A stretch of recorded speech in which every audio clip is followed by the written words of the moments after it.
You're listening to Off Limits. Liberal, irreverent, and really, really gay.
Hi, everybody.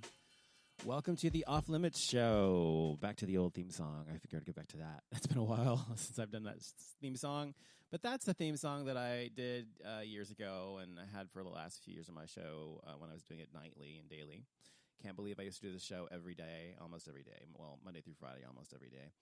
And, wow. But anyway, it is Wednesday, March 29th, 2017. It's 3:45 p.m. Central Time, coming at you, as always, from Dallas, Texas. So thanks for listening. We are doing the show live, as we always do the show live. I don't know if you're aware that we always do this show live. A lot of podcasts, most podcasts, as a matter of fact, don't do their shows live. They do them recorded, which is fine, and it definitely ensures a much better production value. But it is... I've always done this show live because I think it's more interesting, and I love to have callers, and I love to have people call in and talk to me about the problems or about their issues or about questions or to debate me or to disagree with me or call me a faggot or whatever they want to call me, as I've been called many times in the past on this show. So I'm happy to hear from you. If you want to call, the number's 214-377-0481, or you can call in for free on Skype by Skyping Offlimits Show. And be sure and also check out the website, offlimitsshow.com. Also, Offlimits Show is on Spreaker, SPREAKER.com. And we broadcast on iHeartRadio as well through Clear Channel. And also iTunes. Of course, you can subscribe through iTunes as well. And so be sure not to ever miss an episode. So first thing I'm going to talk about quickly is I talked about a book I've been writing for a long time, and I've been writing two books technically. I mean, I've got 3 or 4 books I've started on, but 2 real books I've been writing for a long time. And one of those books is my autobiography, or memoir, I'll call it a memoir actually, that I've been writing for many years. And you know, I made a lot of headway this last year on the memoir, but unfortunately, you know, life gets in the way. I do work and have my own business, and I'm very, very busy, and which is why I'm doing this show at this time. I have like an hour or so to spare, so I thought I'd do this show because it's been a while. But because I've been so busy, I haven't had any time to dedicate to it since like January, and I really was hoping to get it done this year before June and come out with having release book party or whatever. But if anyone's ever written a book, you'll know that it is very difficult. It is not easy to do. People think writing a book is so simple and so easy, and it's just, the words are supposed to just flow out of you or whatever. And they do, especially if you're writing about yourself. And I think I'm a good writer. I've always been a good writer, and always in high school, college, English and rhetoric and that sort of thing was always my forte. I always get A's in those classes and did really well in writing. And so I think I'm a good writer, but I think that, or a good storyteller, that it is, when it's your own memoir and your own life you're writing about, there are so many painful memories that I have. Unfortunately, my life is filled with a lot of pain, emotional pain, that for me, whenever I write it, it's like I'm reliving it every time I write it. And it's like basically having a wound and ripping it open every time I write about these painful things that have happened to me and I've gone through in my life. And so and also with a joy as well. But I think that it is so it's difficult for me, someone who's so sensitive and emotional, to just kind of relive that over and over and over again. So muddling my way through it when I'm writing is difficult because I'm trying to get through those things and trying to not only express what happened and what I was feeling at the time, but also make it good writing as well. So anyway, so I'm having a very difficult time with that book because of that, and I'm making headway. I've made, I think I've got 600, maybe 500 pages, something like that now. I've got a lot of, it's going to be a big book, and I still have probably that much more to write because I have so much have happened to me in my life, and I'm not writing it to like every single thing that's ever happened to me, but there's so many things that have happened to me that have been, personality shaping or character shaping, and also explain who and why I am who I am now, and why I'm the personality I have, and the things I've gone through have, of course, influenced those things or have made me who I am. So it isn't like I'm writing every single thing, but I'm writing a lot because a lot's happened. So anyway, but beyond that, the other book I'm working on is a book called Iconoclast, and it is a book that is about basically, it's based on this show. I've done this show for 8 years now, and God, 8 years. And like I said, the first 4 or 5 years, basically the first 5 years of the show, I did it, almost every day. If you go back and look in the archives of the Offlimits Show, you'll see that there's so many shows I've done, and there's 2 or 3 that'll be listed on iTunes because I've used several providers, and so there'll be 2 or 3 Offlimits Show. One has my picture, one has just the flag, I think, and then one's like a current one. And so there's other shows that you can listen there as well. But anyway, there's been so many shows I've done, but I just now, I'm writing what I'm writing about. And the reason I'm writing this book, I think I'm going to start writing that again instead of the memoir, is because I can finish it quickly. So I'm trying to work on getting that done, hopefully this year. I'm trying to get that done this year so that I can actually have a product I can put out finally. That book's basically based on, opinion and essay, a book of essays and things like that, based on the show and topics I've discussed in the show. And then, of course, there's chapters on actual drama that I've endured doing this show. I don't have any drama anymore, but the first 4 or 5 years of that show, I had so much drama with trolls and people doxing me and trying to harm me, and people stealing my tax returns and things like that. I mean, just horrible stuff coming to my house. So I'll write about that as well. So hopefully, my point is I'm going to try in June to probably write that in a month. And I mean, that's not that difficult to write. It's just basically writing what happened and talking about my opinions, which of course is easy for me. And then I'll work on my other book. So at least I can have something out eventually later in the year. So look for something later in the year, one of the 2 books, specifically probably the Iconoclast book. And the reason it's called Iconoclast is because my handle when I first started doing podcasting and online radio or whatever was Iconoclast Texas or Iconoclast TX. So, and also because I named myself Iconoclast because I am one. So if you don't know what Iconoclast means, look it up. But I'll tell you quickly. Essentially, it's someone who breaks down barriers and someone who is not who's not conventional, who's irreverent, someone who's not doesn't subscribe to the normal behaviors and the normal expectations of people. I do what I want, basically, and I am a rebellious person and all those sorts of things. So that's basically what it means to be an iconoclast, and also just basically a trailblazer in a way, in activism or whatever as well. So anyway, so I wanted to say all those things about the book first, and I wanted to talk about that because I have been asked about it, and I wanted to let you guys know. And speaking of that, I spoke about this briefly on the Gay XYZ show last week. But I have a listener whom had asked me a question and she wanted me to address it. And the question was about porn and marriage. And she'd asked me if, sorry, hold on, my dogs are barking. She'd asked me if I had actually had any opinion on porn and marriage, because she said that I guess she was talking about herself. I'm not sure if it was about herself or her friends or something, but whatever, said that they had an issue where porn had been in their relationship constantly, to the point where her husband was watching porn all the time and not really having sex with her. So does porn then become an issue? Does it then become a problem? And yes, I do believe it does become a problem at that point. I think that if you and your spouse are not having sex, yet your spouse or you are watching porn, then there's a disconnection there. And obviously, the two of you need to come back together. And you need to put the porn away and not rely on porn to getting off, but only get off with each other and only have sex with each other. And don't even masturbate unless it's with either person present, at least. So I think that's a way to get back on track in that sense. And anyone who's ever been married knows that there are ebbs and flows to the sex life of a marriage, and mine's no different. There are times when you're very connected sexually, there are times you're not. And especially the longer you're together, the harder it is to keep things, fresh or whatever. And so I certainly understand where she's coming from that perspective. But I do want to tell her, listen, or anybody who's listening has this issue, that I don't think there's anything wrong with porn per se. I think porn's fine. I think it's a healthy part of a relationship if you want to watch porn together to get off or whatever. But that's only if you don't have any issues with having sex with one another anyway. If you're having a healthy sex life, in which you actually have no disconnection, where you're having sex on a regular basis, at least once a week or so, then I think that porn being introduced in the relationship is fine. However, if you have an issue with porn, then you obviously have to kind of get that out of the relationship. So anyway, I think it's important that you remember that porn is fine. And the thing is, porn is not a problem unless you have a problem in your relationship with sex in the first place. So if you have a problem in your relationship with sex, then it becomes an issue.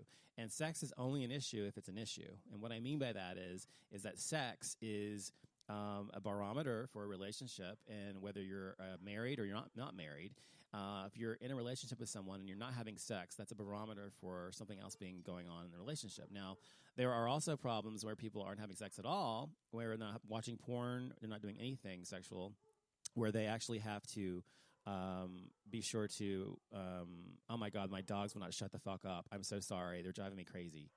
If I could go in there and shut them the fuck up, I would, but my husband's not home, so I can't. Anyway, I'm sorry about that. Anyway, so they're distracting me now. I can't think. So I'm going to put you on hold for a second. I'm going to play a song and shut my dogs the fuck up, and be right back, okay? Be right back.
So we're back. Sorry about that interruption there. But anyway, so as I was saying, porn, I think, is a healthy part of a relationship as long as you are having sex, and therefore there's no issue with it. But I think if you are not having sex and your partner is watching porn constantly to get off, then there's an issue. Either there's a sexual disconnection in terms of your relationship, or there is an emotional disconnection, or otherwise, or there's some sort of resentment or something that's causing you not to have sex with one another. Now, sometimes it's because people have lost interest in one another, and that's rare, but that does happen too, sexually.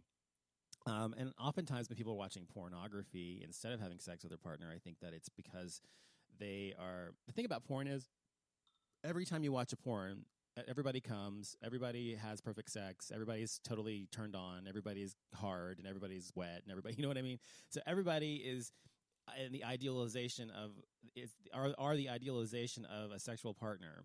And so every time you have sex, in your brain with someone watching pornography, every time you do that, it's always perfect in your brain because you can control what they're doing. You can control what part of the scene you want to watch. You can skip forward, skip backwards, whatever. You can watch that part again. So essentially, you're in complete control of your fantasy. Whereas in reality, when you're dealing with a real person, a human being, you have to actually contend with the other person's needs and not just your own needs. So I think people get addicted to porn sometimes because they are used to the fantasy. And also, I think some people just get used to watching and being turned on by these perfect bodies, perfect dick sizes, perfect tit sizes, whatever, perfect asses, whatever. So everything's perfection, and they begin to lose interest in someone who's not perfect, who is their partner sometimes. And rarely, as I've said before, I said this on, I think, the other show, I think rarely do most of us have a partner that looks like a porn star. I mean, a lot of gay guys, I think, look that way. But I think generally speaking, most of us don't have a partner that looks like a porn star. They look like a normal person, an average person, because they don't work out every day and they don't go, they're not on TV or video every day and whatever, and they're not in that industry. And so anyway, I just wanted to say I think that is not an issue as long as you are having sex. But if you're not having sex, it's an issue of something else, and you need to definitely discuss it. And I would definitely advise people who are having this issue to go to counseling. Counseling provides a third party, to an objective third party to look at your relationship and tell you what the deal is from an outside perspective, because just like when you're in the relationship, you can't see the forest for the trees, right? So they can see the forest. They can see the whole thing, the whole picture. So they are going to let you know what your part or role is in this issue if you have one, and what your partner's is as well. And it's not so much like assigning blame as it is finding out a solution on how to fix it or get back on track. And they will definitely help you. So I would highly advise that. I've been to therapy with my husband many times for issues of his own, not with porn, but other things. So I think that, and it's definitely, helped for the most part, as long as the other partner is willing to work on it. You both have to be willing to want to work on it. You both have to be willing to want to fix whatever this issue may be with you, and you both want to put the effort in to do it. If you just go to therapy and you don't do the work and the effort and the assignments or whatever they give you, then it's not going to matter. So you have to be committed to doing that. And if you are committed to doing that, then I highly, I think that you have a high success rate of being fine again. But the most important thing is, I think if you have a partner and you have an issue with them, is to talk to them. Talk to your partner. Talk to them about whatever it is that's bothering you, whether it's sex or no sex, or whether it's emotional or non-emotional or physical or whatever the case is. Talk. And I think a lot of times as we get into a relationship or we're married especially, after time we forget why we fell in love with a person in the first place, and that they were our friend and that they are our best friend or to some degree. And we can talk to them about anything. And that we trust them, and that we love them, and they love us, and they want to trust us. So, I think that it's important to remember those things and to rely on them. If you have a healthy relationship, then that's not an issue. To talk openly about whatever is bothering you, no matter how deep, dark it may be. You should be able to talk to your husband, wife, partner, or whatever about that, regardless. Because if you can't, then your relationship is not built on the right things. And if you can always fix that, by doing it anyway. But, there's no guarantee what will happen as a result of that. But I think that it's always good to talk about how you're feeling. So anyway, so that's the little spiel about that. I wanted to talk, of course, about Trump. Trump is a fucking moron, a fucking asshole. And, as you know, when he was elected, I was literally sick to my stomach.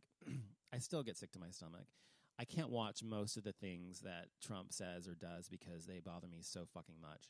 I think that he is, if there were such a thing as evil, which, evil is really kind of a religious term, but, as just bad evil, just no compassion and no caring for common humanity. This man is that. He is without care. And I think Steve Bannon, who is his advisor, chief advisor, chief of staff, or whatever the fuck he is, who's basically running the country right now, the Nazi KKK guy.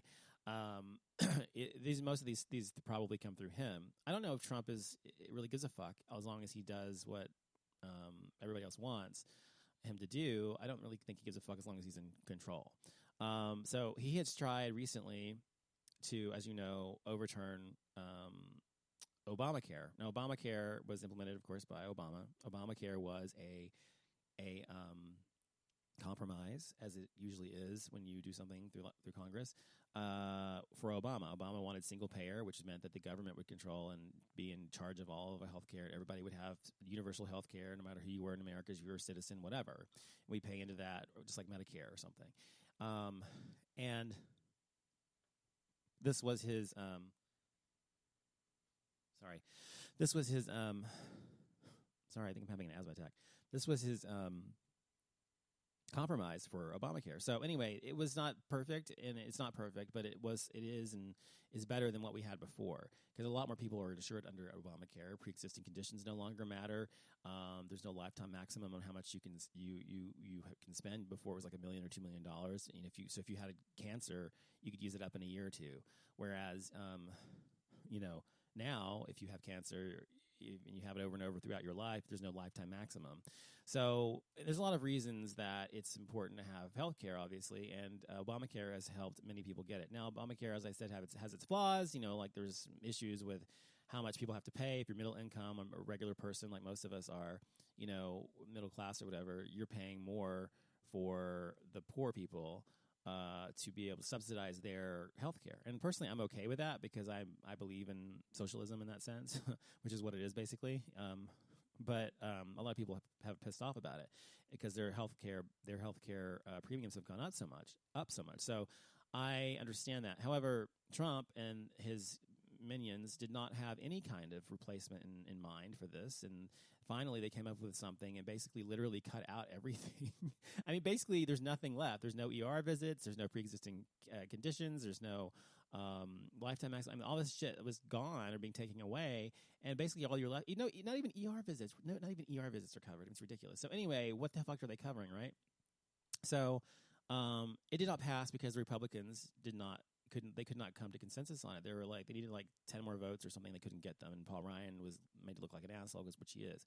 So that's what happened. Of course, they're trying to come back and bring another bill to reintroduce that and trying to get that done. But the good news is that he did not get that passed yet, at least. And the bad side of that is that now he's turned his attention to GLBT rights and privileges or whatever, and in America. And one of the things he's done is he has cut services by millions to AIDS research, which, of course, AIDS disproportionately has affected the gay community more than others because it appeared in the gay community first, obviously. But it affects everyone. So it's not just gay people he's harming. He's harming heterosexual people, kids who have AIDS or HIV, who were born with it or contracted it some way or whatever. I mean, there's millions of people in this country who have AIDS or HIV, and that they have cut research to help cure or come up with a vaccine for it. And, of course, it's going to eventually come from Europe, because in Europe they're actually doing things that they're very close to coming up with an actual cure for HIV. I mean, very close. So... of course, whether the FDA in America will allow it once it comes out, I don't know. And whether it's going to cost $1 billion a pill, I don't know that either. But regardless, he's done that, and that's just abhorrent and makes him a horrible person. The other thing is he has cut protection for gay employees.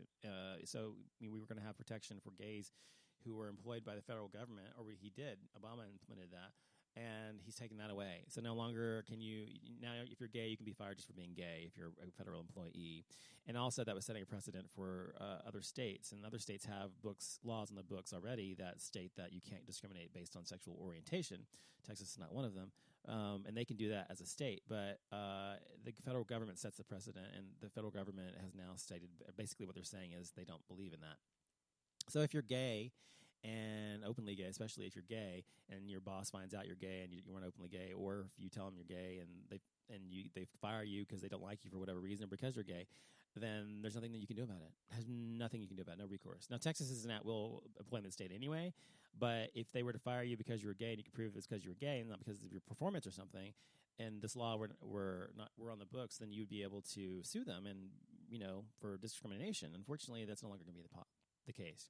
And one of the last things Trump has done recently is remove gays, GLBT individuals and families from the census. The Census Bureau of Statistics or whatever, had for 2020 decided, the next census, to count lesbian, gay, bi, transgender families whether it's couples or couples with kids or single individuals, whatever, so that they could have kind of a running count of how many openly homosexual people there are in the country, gay, lesbian, bi, transgender people in the country. And it was a great idea, and they were very on board for it. But then Trump turns around and says, no, you're not going to do that. You need to remove them from the census. So they've now removed that from the upcoming census. And no longer will we be able to be counted as citizens, basically, in the census. And I think that it's important that we are, because we are a huge part of this country, just like blacks and Hispanics and everybody else based on race. I think gender identity is very important, obviously, because of our particular needs in this country, and being represented, basically. Having representation in government is important. If we don't exist on the Bureau of Statistics census, then we don't exist when it comes time for the government to dole out, not that this one would anyway, dole out, programs or whatever, or money for people in that class. So that is why I think Trump's a fucking asshole. He is. And I can't begin to tell you how fucked this country is and is going to continue to be. And if you voted for Trump, I hope you fucking kill over. I really do, because this is all your fucking fault, because I didn't vote for him. But anyway, one more thing. Texas, where I live in Texas, unfortunately, born and raised here, Texas's criminal code still bans homosexual conduct. And in 2003, there was a U.S. Supreme Court ruling that stated, it was called Lawrence versus Texas. It was about sodomy. And these two gay men were arrested for having had sex in bed, so sodomy or whatever, I guess. They were arrested for some reason, I can't remember, and they were having sex, and I guess that they saw that and they charged them on sodomy law. So anyway, it was overturned in 2003 because of this case, and as well as invalidating other similar sodomy bans in 13 other states. However, the ban still has yet to be officially removed from Texas's penal code, and it is still being enforced. And there's a case where there was a group of 5 gay men in El Paso who sat down at this Mexican restaurant after ordering, and the restaurant security staff asked them to leave, and guards forced them out of the door, okay? And so the group called the police thinking that they'd be backed up for Chico's, is the name of the restaurant, discrimination. Nope. The police officer who arrived about an hour later told the group it was illegal for 2 men to kiss in public, citing the homosexual conduct ban. They had been kissing. 2 guys kissed in the booth, just like giving a kiss, like, hey, whatever. And even though it's been removed since then, Chico's Wikipedia page was updated after it happened, saying that the establishment was recently made famous for forcefully ejecting 5 gay men because of that faggot stuff after 2 of the men kissed. So anyway, Democratic lawmakers are trying to get the language repealed in the legislative section of the Texas Penal Code. But despite this homosexual conduct ban being wholly constitutional and totally unenforceable, every attempt to permanently remove the language from Texas criminal law has completely failed. Texas is a fucking, good old boy state, always has been. And, as I said, when Texas, had to legalize gay marriage, it would be the last state to do so. It is one of the last to do so. So I think that it's nothing new, of course, but you have to understand the climate we're in is as a result of the president. The president of the United States helps to set the mood and the ideology of a country at the time that they are president throughout their administration. We had prosperity under Obama. We had prosperity under Clinton. We had such horrible things happen, both financially, fiscally, or whatever, as a country under both Bushes, and obviously under Trump. So I think it is important to understand and recognize that there's a pattern here. If you go back and look at the pattern of people who have been voted into office as president of the United States of America throughout history, then you will see that since, the time of the 50s, or since before JFK or whatever, since about JFK's time especially, all the Democrats, the prosperity has been incredible under Democrats. And then the recessions and the horrible shit that's happened as a result of the Republicans' policies have happened under them. So there is a pattern here, and I don't understand why people continue to vote against their own best self-interest when it's obvious. And the problem is, I think people don't give a fuck about facts. Facts speak volumes. You cannot dispute facts. Fact is a fact is a fact. The sky is blue. The grass is green. Whatever. A fact is a fucking fact. You can say that the sky is green and the grass is blue, but it's not a fact. It's an alternative fact, as they'd say, or Kellyanne Conway would say, Trump's administrative bitch. So I think, I think the problem is that some people in America just don't give a fuck about facts or about reality. They only give a fuck about beating and winning the other side as they see it, and getting rid of the fucking homosexuals and the fucking transgender people and the people who are and the lesbians, of course, people who are, of course, just different than them in some way, or not religious, or not Christian or whatever. It gets so fucking old, but that's the country we live in now, and it's just going to get worse. It's going to get much worse, I feel, and I've always feared this, and this is why I was afraid to have Trump as president. People said I was overreacting, and I've talked about this on the show before. I was not overreacting at all. This is exactly why. And when people would vote for Trump, people who were quote unquote family or friends or gave a fuck about me, they said, which they didn't, they would say, oh, I don't care about that part, but I care about this part. Fuck you. You can't vote for one part and not vote for the rest. You either vote for the whole platform or you don't vote for it at all. And if you're voting for Donald Trump, or you did vote for him, you voted against my own civil rights. And those of millions of people in this country, not just gay, lesbian, bi, transgender people, but black people and other minorities, Hispanic people and immigrants, women, anyone who's not a heterosexual, white, Anglo-Saxon, Protestant male. So if you are responsible for Trump being in office, fuck you. Okay. Anyway, so that's what I had to say about that. Now, I want to talk about something else. I saw this documentary. Actually, it was emailed to me. I have this magazine. I have not, last I said, I haven't had time. I used to do it all the time. I used to publish a magazine that was called Moot Magazine. I still have it. It's online.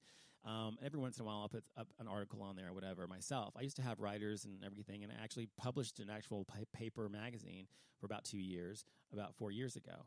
And it was a great magazine. It was very liberal, and it was about basically the antithesis of conservatism. And I love it, and I wish I could do it all the time, but it doesn't make any money, as most media does not make money. If I knew how to really SEO and do a website and all that shit, like advertising, which I know how to do, but I don't have time to do all that shit. I guess I should hire someone to do it. Actually, I should get my assistant to do this. Actually, I should do that. I'm going to do it today, actually. But anyway, so I'd be able to make money on the magazine and continue it. But because it wasn't making money, I stopped doing it. Because I didn't have time. I mean, I didn't mind it wasn't making money really, because it was just kind of a personal passion project or whatever. But I couldn't not do my other businesses. So anyway, my point is that Moot Magazine, MOOTMAGAZINE.com is the name of my magazine. And I got sent a documentary called What the Health, a private viewing of that through Vimeo, before it premiered on there this week, by the producers of the show, and he wanted me to review it. And so for Moot, and I'm going to do that this week. But it was about, basically, what it was about what's going into your food, where your food comes from, whatever. But essentially, it was kind of a vegetarian, vegan, centric kind of documentary, basically telling you why you shouldn't eat meat and why it's bad for you and blah, blah, blah. And the thing, and not just that, but the fact that places like the American Diabetes Association, the American Heart Association, the American Cancer Association, all these major pro nonprofits, pro health nonprofits that are there to protect you and give you good information are actually working against you, because they are literally bought by big companies like Tyson Foods and McDonald's and Sbarro and Domino's and places like that are literally paying them off to promote certain things. For example, the American Cancer Society promotes that you eat. The American Diabetes Association promotes that you eat meat, like bacon wrapped shrimp and things like that, and steak and da-da-da-da. And there has been tons of studies that show that being diabetic is not about sugar intake. And people always mistake that, thinking diabetes is about sugar intake. It's not about that. What it's about is that the sugar builds up in your system because your bloodstream, because the sugar can't get into your cells because it's being blocked by fat deposits on your cell. I can't remember what exactly, but it's something like that. And cholesterol or whatever in your cells. And so cholesterol or fat, I can't remember, whatever. Anyway, and so it can't get into them. So it stays in your bloodstream and it raises your blood sugar levels. However, what causes that that fat to build up is fatty foods, meats, things like that. Every time you eat meat, certain things happens in your body. And it talks about that, and that's what causes these things to happen. And it's actually, when you eat meat, it rots in your stomach and everything else. It doesn't actually digest for a long time, like a day or two or whatever. So it is kind of disgusting, but also they show you how all these companies basically promote things that harm people. So if you're a diabetic, they promote things that harm diabetics. If you have cancer, they promote things that harm people with cancer. If you, what was the other one I said? Heart Association, they promote things that are bad for your heart, because all the companies that are giving them money are companies that have a vested interest in being sure that people do not get healthy in whether it's cancer, diabetes, or heart issues, because once you cure those things, all of those associations go away. And they go away. They have no reason to be here anymore necessarily. So I know this sounds trite, but it is true, and I really, really advise you to watch it. It will change your mind about so much. It did mine. I'll tell you how in a second, but I want to go there and make sure I find it again, because I want to make sure that's the name of it. I think it was What the Hell? Yeah. What the Hell? That's it. Okay. Is it on here now? I'm trying to find it. It's not. Okay, I don't think it's available yet on Vimeo, but it's available on Vimeo when I watch it because it gave me a special password. But I don't know if it's still available to the public yet. But anyway, if you go to Vimeo and look up What the Health full documentary, you can watch it there for free if it's available yet. If it's not, you can probably find it on YouTube or something. But I advise you to watch it. And the reason is, and so I watched this video, and years ago, I was a vegetarian for like 6 weeks. So that was it, okay? And I was only a vegetarian for 6 weeks because this is like, 7 years ago. I just had a really hard time not being able to, eat at normal places and things like that, like go out to eat, and I couldn't find vegetarian dishes. Actually, I was a vegan for like 3 of those weeks, and then I turned to vegetarian because it was so hard. But now there's so much available that it makes it very easy to be a vegetarian. And the reason that I, as of Saturday, have become a vegetarian is, one, this documentary reminded me of all the reasons I wanted to be one before. But basically, for me, it's an ethical thing. What happens to these poor pigs and cows and all these animals and things like that, how they're treated and by most places. Even if you buy organic or whatever like that, that's one thing, but most people don't do that. And most of the food that you eat, especially processed food that comes from KFC or whatever, they're very, very harmful to their animals. They don't treat them like animals. They treat them like, products or whatever, and they just harm them, and it's horrible the conditions they're in. Anyway, so one, for ethical reasons for that, and then also because for health reasons, if you watch this documentary, you'll see all the reasons why it's good to not eat meat. I mean, it's really bad for you. And people always say, oh, well, but we're omnivores. We're supposed to eat meat. We're supposed to do that because that's why we have these incisors. They talk about that. They explain why that's not true and why evolutionarily we are not omnivores. We're fruit. I can't remember what it's called, frutivores or something like that. Because, and the reason is because the length of our intestinal system and the way our mouths move. Our mouths move up, down, and side to side. Omnivores' mouths only move up and down. They cannot go side to side. And that's one of the distinct differences between us. And so there's many reasons they explain why that was so. But it is bad to eat meat. I know that. I knew that before. But also, did you know every time you eat that deli meat is classified as a class 1 carcinogen by the American, whatever the fuck it's called, FDA or whatever. It's classified as a class 1 carcinogen. Deli meats, okay? Deli meats, okay? Like you go to the deli or you go get your Oscar Mayer or whatever in the case or whatever. Class 1 carcinogen, it's classified as, and which is in the same group as asbestos and plutonium.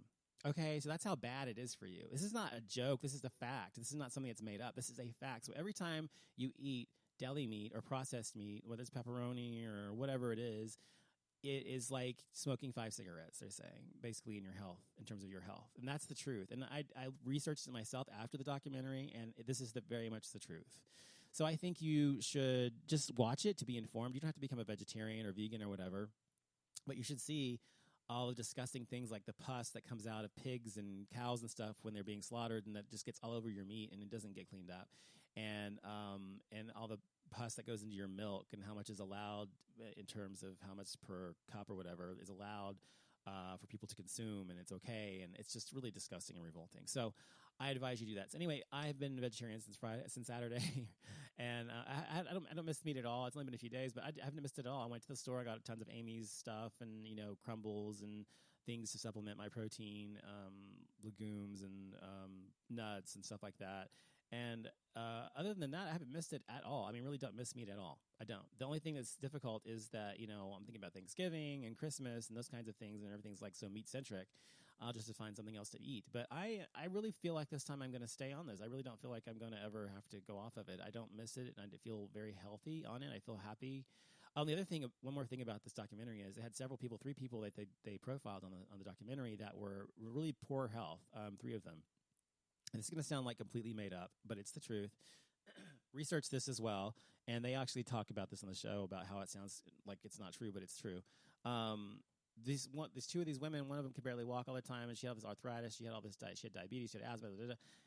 2 weeks after both of these women got off of their meat-based diet, went to plant-based diets, they got off almost all of the medication, and they actually no longer had to rely on asthma inhalers and things like that. So their health improved dramatically in only a couple weeks, because once you stop eating meat, certain things happen in your body, and it really does improve your health. So that's just one example or 2 examples. And there was a guy on there as well who had lost like 40 pounds in like a month or 6 weeks or something like that, and being a vegetarian, and he was really fat and overweight and had like diabetes and high blood pressure, and he was off half the medication, and so by then, so it does work. And I think that it's important that you remember that there are reasons that you cannot trust the FDA. You cannot trust the FDA to protect you from your food, because they're not there to protect you, because they're bought by lobbyists. They're bought by people who are in the food industry, and that's the truth. I mean, it's just facts. You can go read it.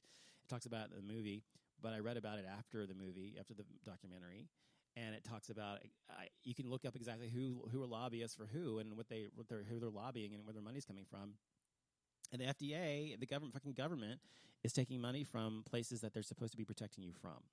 So do not trust the government either. And food pyramids are bullshit as well. It talks about that as well. But anyway, so now I'm a vegetarian. Just want to let you all know that I'm a vegetarian now. And, people are always like, oh, I can never be a vegetarian because I love meat so much. Well, meat's good. It tastes delicious. But as I said, my conscience doesn't allow me to eat it anymore. And also the fact that it's really bad for me health-wise, I don't want to eat it anymore. I'm still eating eggs, however. I'm octo-vegan or whatever, octo-vegetarian, whatever. So I eat eggs and I eat cheese still. So I'm not a vegan, I'm vegetarian, and there's a big difference there. I don't think I could be a vegan, because vegans is so restrictive that there's just almost no way I could ever do that, because I'm such a busy person and running around, and I don't like to cook a lot, and so it's like I would not be able to stay on that. But in a vegetarian diet is fine with me. And the eggs thing is fine. I always buy pasture-raised eggs so that the chickens they literally live outside. They don't just go outside once a day, but they live outside all the time, free-range chickens, and not in these coops that they're packed in like, hundreds in like 10 rows or something.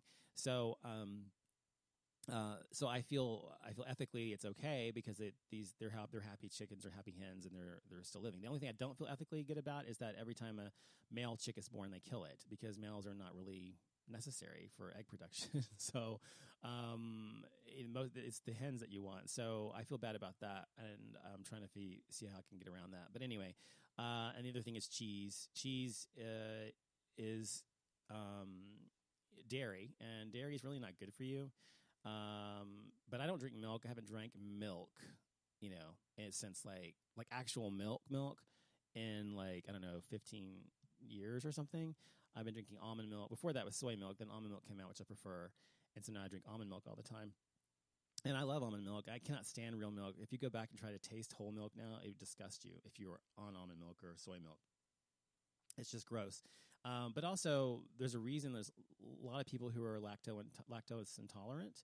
And it's because, milk was something that was used to drink mostly in Western Europe. And so if you're not from Western Europe, and when I say from Western Europe, I mean your ancestors, you're not, racially from Western Europe, you're probably going to have some issues with lactose in certain parts of Europe specifically. So you can still be from France or whatever, or Germany, probably be okay. But most people who are like from England even, or Ireland, or people who are Irish descent or English descent generally, or people who are African or Hispanic or Middle Eastern generally have a lactose intolerance. And I'm not saying it's racial necessarily. I'm just saying that predominantly it's based on for that purpose, for that reason, because where people come from, because they weren't, their ancestors didn't ingest milk on a regular basis because they weren't from Western Europe necessarily. So anyways, my point is that there's a reason that people have a lactose intolerance, and a lot of times people don't even realize it. And a friend of mine, Kathy, just found out she's lactose intolerant a few months back, and she has been much happier and healthier since she gave up all dairy. She loves dairy. She loves cheese. She loves, ice cream and things like that. But she gave it up, and she is much better off than she ever was. And so there is something to be said about these things. And so why do we – that's the other thing. Why do we eat cow's milk? We don't need to eat cow's milk. It's disgusting. Why would you eat another species' milk anyway? You don't need it. And it's for babies, baby calves, which is to make them really, really fat and really, really fast. So it has like 100 or 200 times what the nutrition needs are for a human being. So it's ridiculous. So anyway, that's my soapbox for today. I just wanted to say all that about vegetarianism, because I think it's very, for me, it's right for me, and it's not right for everyone. That's fine, and I don't begrudge anybody if they want to eat meat. Still fine. I just wanted to educate people, to let them know what the truth is. And my husband and my friend Kathy watched it over the weekend, and they were like, "Oh my God!" And so, even though they're still going to eat meat, but I am not. So there you go. A couple more things I wanted to address was Feud. There's the show Feud on FX, which is about the feud between Betty Davis and Joan Crawford. I talked about this on the Gay XYZ show as well with Jason, I think last week, a couple of weeks ago. But if you don't know what Feud is about, if you're gay, I'm sure you know. If you're a gay man, for God's sakes, you know. I mean, I don't know if you're younger, millennial, you may not, but if you're my age or older, you definitely know who Joan Crawford, Betty Davis were, and you are familiar with them. But whatever happened to Baby Jane is the movie that they made together, and they were already enemies. They were already rivals in Hollywood. Betty Davis was the consummate actress, Oscars after Oscar, and she was incredibly revered as an actress. And then, of course, Joan Crawford was the big movie star. And they hated each other. And so they did this movie together because they knew they were older and they knew they needed to come back. And they did it together for that. And actually, anyway, they ended up doing really well, whatever. And but didn't resurrect their careers. But anyway, it's about them and their feud on the set of Whatever Happened to Baby Jane, and the making of the movie, what happens after the making of the movie, and also how it affects them as people, and also behind the scenes of their lives and who they were. One of the things I love about this show is that it actually shows them humanized. You think about Joan Crawford, you think, no wire hangers, right? You think about Christina's account of her, and of course I'm pretty sure that everything Christina said was true for the most part, to some degree anyway. But I think that people always think about Mommy Dearest when they think about Joan Crawford. But if you look at this movie, or this series rather, on FX, which is also by Ryan Murphy, who did Glee and American Horror Story and all those things. She's humanized. You understand her better and why she did the things she did and who she was and why she was the way she was. It doesn't excuse all her behavior, but you have a better understanding of her, and I think that's important. The same with Betty Davis as well. So I think that it is a really good show to watch. I find it fascinating to watch, and I've read all the biographies about Joan Crawford. I've read two autobiographies one autobiography by Betty Davis and a biography about her before. So I was always been fascinated by these two women anyway. But watch it, and a fun thing to do is to watch the show, the series on FX, and then watch the actual clips of videos. Well, first of all, watch Whatever Happened to Baby Jane. If you've never seen the movie, for God's sakes, watch it. I mean, I've seen it a million times. But watch Whatever Happened to Baby Jane, and then watch the series if you haven't started watching it yet. And you'll see the behind the scenes or whatever of that making of that movie. It's just fucking hilarious because of the things they do to each other. And then, it's also awful as well. So I wanted to talk about that as well. Last thing on my list was, let's see, I have talked about that. Gay sounding voices, real quick. There was an article on, I think, Queer Tea that talked about gay sounding voices and how that can inhibit you from getting a job or something like that. I'm trying to find it. Where is it? Gay sounding voices somewhere. Oh, by the way, if you watch Girls, if you don't watch Girls, this is the time to watch it. And also, Grace and Frankie. If you don't watch Grace and Frankie, then watch that. It's a great show too. Oh, I can't seem to find it. But anyway, I was just thinking about that and that fact that someone sounds gay can make you lose your job or make you not get a job. And I certainly remember when I was in my 20s and stuff and interviewing for jobs how I was always cognizant of how I sounded and looked in terms of being gay because almost everywhere I applied was very conservative at the time. Businesses, corporations. And I was always very cognizant of how I sounded. And I didn't like put on like a macho thing or whatever, dude, like talk like this. Hey, what's up? Whatever, like a surfer or whatever. I don't know. I didn't talk like, some like hyper masculine guy, but I just made sure that I wasn't like especially fey and hey girl, not like I talk like that anyway, but I'm just saying you're more aware and you're inhibited. You're afraid to be yourself, I think. And so if you are having to interview for jobs and that sort of thing, be cognizant of that. But also, it doesn't really matter because if you are hired and they find out you're gay later and it's a problem for them, then they can just fire you in Texas or wherever you are for most places, for most people. And it won't matter because you're gay. So it doesn't fucking matter. I mean, I think it's ridiculous, but whatever. Oh, here it is. Can a gay-sounding voice cost you your job? A just published study in the Archives of Sexual Behavior insists the answer is a sibilant yes. Sibilant means yes, like that, yes. The study presented a heterosexual sample group with a handful of photos and audio snippets of gay, lesbian, and straight speakers whom participants in an earlier study claimed had prototypical gay and straight voices. No further info was provided about the speakers. Based solely on the timbre of the voices, study participants were asked to evaluate each speaker's competency level. Would they be suitable applicants for a fake CEO position? Would they be a fair salary for them?